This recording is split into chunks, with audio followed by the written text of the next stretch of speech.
With rumors of the Elden Ring, Shadow of the Erdtree DLC being just over the horizon, I started getting the itch to play again. So, you know your boy had to hop back on torrent, traverse the lands between, and limber up my Sword of Nine Flame, Kamehameha wave to start slowly but surely preparing to throw down against the herd of new bosses and challenges that are sure to come with the DLC. Who am I kidding? My ass is still getting folded by random non-boss enemies. I won't even hold you. But nonetheless, I'm excited to hop back into Elden Ring and practice to get ready for more content. See, Elden Ring is actually the only FromSoft game outside of Armored Core that I've played and completed. It was actually my first Souls game, period. I'll admit, before Elden Ring, you could find me at Weenie Hot Juniors of most games, but after taking the plunge, I can 100% say I'm a Souls and Souls-like fan. See, Elden Ring is on that short list of games I was lucky enough to go into completely blind from day one. So outside of it being hard as hell, I had no idea what I was getting into. But my god, am I glad I got to experience this game completely blind without any information at all. Just bought the game and went straight into it and hoped for the best. That blindness led to moments like this. I'm about to get ambushed by the ants. Oh shit, there's one right there. What's happening? Oh shit! Yo, that scared the fuck out of me! Yo!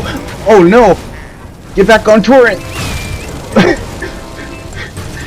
And most importantly, moments like this one where I could absolutely assert my dominance as a pro gamer. Yo, it's the same guy! You gotta be kidding! Okay, no, this is what I wanted actually. Fuck out of here! Me and you!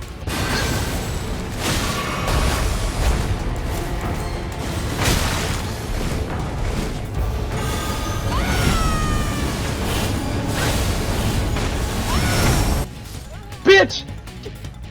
Fuck you! Oh my god, that felt so good! It's actually kind of insane how fun combat is in this game against bosses, and even against actual players in PvP. The absolute challenge that came with these bosses was completely welcomed, and it encouraged me and many other players to constantly be thinking on their feet and trying to win by absolutely any means necessary. Meaning, if you have to throw away your pride and shoot some pebbles at these enemies, that's absolutely what you're gonna do, because a win is a win. It was really nice going into this without any knowledge of anything really, too, because it re-invoked that feeling of playing games when I was younger, where there weren't really many guides just around on the internet. It really felt like there was no surefire way to beat these bosses. It was all dependent on the player really, and their ability to assess the boss's patterns as well as their knowledge of the tools they have in hand, and I absolutely love it. Despite my lack of experience with prior FromSoft games, fighting the bosses in Elden Ring has given me some of the most fun moments in gaming, period. And I don't say that lightly at all, because a big part of what shied me away from these games before was how difficult those bosses were. It's a very drastic change to all of a sudden have that be the main reason I'm playing. Like, never in a million years did I think I would be enjoying literally fighting for my life against a boss in a video game. And even when it's not necessarily the boss, the treacherous path to reach them, or even the false sense of security some of the environments give you, have just been absolutely a delight to go through.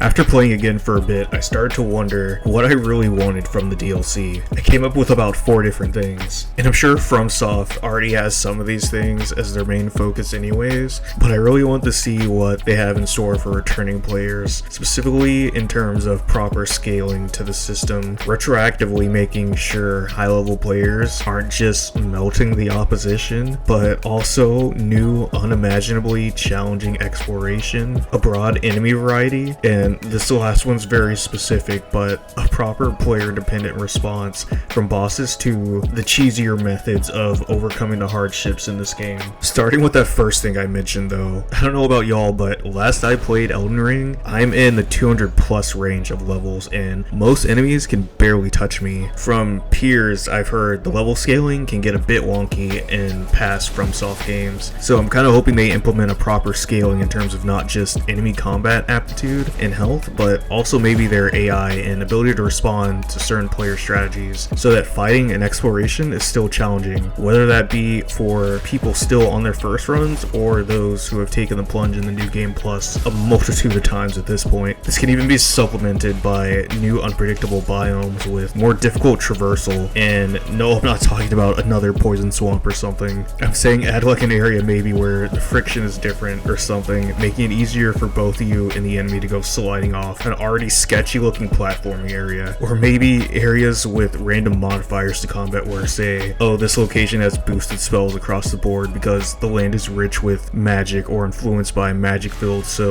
for both of you and the opposition, you need to really be on your toes to avoid getting hit by it, or be ready to attempt to tank the damage entirely. These are just basic examples, but my point is spice things up even more, because base game at least, there's almost a known pattern to some of these occurrences, to the point where if you've maybe played one of these games before, you just know the telltale signs of be up danger. Base Elden Ring reused a lot of enemies too as you progressed, and although it gave them variants, I don't want to see a single enemy type I've fought before. For me personally, this part is super important because 9 times out of 10 those repetitive enemies were the same, but now you just gotta fight 2 of them.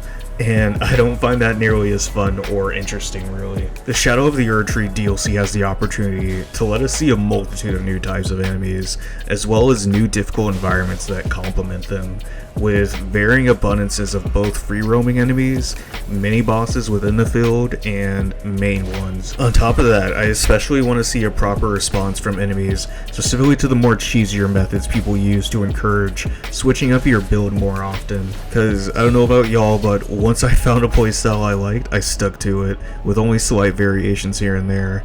I would like to see enemies respond to your build and adjust their own strategies accordingly, so there's no one build that is extraordinarily more viable than the others. It can also be cool to see bosses buffed like crazy in response to players using summons or inviting other players to jump the boss. Essentially, I want a leveled playing field. All in all, I truly hope they capitalize on what made base Elden Ring so exhilarating to go through for first-time players like me. Of course, most of these things are expected possibly, but I really want to see things ramped up to like 100 in terms of discovery, absurd difficulty, and variances of challenges the players are presented with. I want to hear what y'all want from the Elden Ring DLC though, so down below in the comments, let me know what you're looking forward to and hoping they include in it. Also, tell me about your experiences with Elden Ring. I'd love to hear about y'all's greatest triumphant and even unexpectedly hilarious downfalls in this game. Down the pipeline, I have an entire list of things that I would like to share my experiences of with y'all. So if you enjoyed this video and would like to see more,